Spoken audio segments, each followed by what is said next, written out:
Enseignement, sur le thème « Où es-tu ?» La question qui révèle le cœur de Dieu. Genèse 3 verset 9 et Genèse 4 verset 9. Introduction. La Bible rapporte deux moments où Dieu pose la question « Où es-tu » 1. À Adam et Ève après leur désobéissance, Genèse 3 sur 9. 2. À Caïn après le meurtre d'Abel, Genèse 4 verset 9. Question apparente, si Dieu sait tout, pourquoi demande-t-il « Où es-tu » Nous explorerons pourquoi cette question n'est pas une ignorance divine, mais une révélation profonde de son amour. Contexte des passages. A. Genèse 3 verset 9 Adam et Ève Contexte. Adam et Ève ont désobéi en mangeant le fruit défendu. Réaction humaine, ils se cachent, parmi les arbres du jardin, verset 8, rongés par la honte et la peur. Dialogue divin. L'Éternel Dieu appela l'homme et lui dit, « Où es-tu » Genèse 3 verset 9. B. Genèse 4 verset 9. Caïn Contexte. Caïn a tué son frère Abel par jalousie. Réaction humaine, il nie sa responsabilité, « Suis-je le gardien de mon frère » Verset 9. Dialogue divin. L'Éternel dit à Caïn, « Où est ton frère Abel » Genèse 4 verset 9. 2. Pourquoi Dieu pose-t-il cette question s'il sait tout? Dieu est omniscient, Psaume 139 verset 1 à 4, Hébreux 4 verset 13. Il connaissait la cachette d'Adam et Ève, le meurtre commis par Caïn. Pourtant, il demande, « Où es-tu » Pour trois raisons profondes. 1. Une question d'amour, non d'ignorance but, rétablir la relation, non obtenir une information. Exemple, un père voyant son enfant caché sous un lit après une bêtise demande, « Où es-tu » Non par ignorance, mais pour inviter l'enfant à sortir vers lui.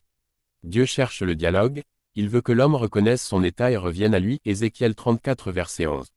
2. Une invitation à la repentance Adam et Ève, la question les pousse à avouer leur faute, j'ai eu peur, je me suis caché, verset 10.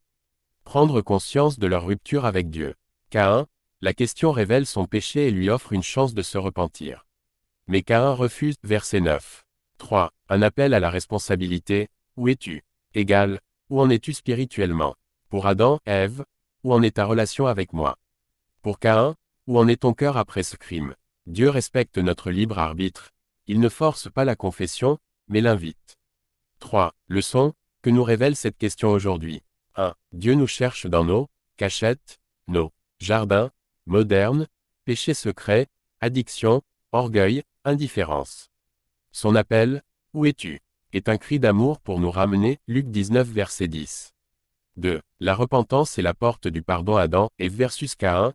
Adam, Ève confessent partiellement Dieu les couvre de peau, symbole de grâce, Genèse 3 verset 21. Caïn ment et subit les conséquences, verset 12. Dieu promet, si nous confessons nos péchés, il est fidèle et juste pour nous pardonner, 1 Jean 1 verset 9.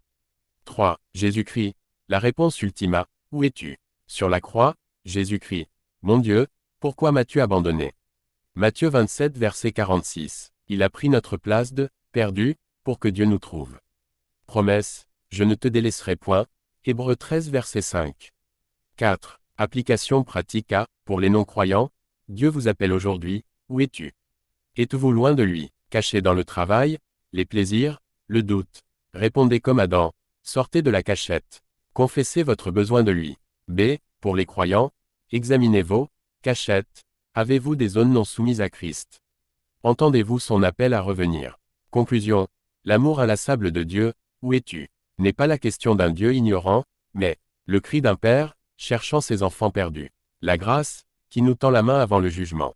L'espoir, que nul n'est trop loin pour être retrouvé, Luc 15 verset 20. Invitation finale. Dieu pose cette question aujourd'hui à chacun, où es-tu Répondez-lui dans la prière, Seigneur, je suis perdu sans toi.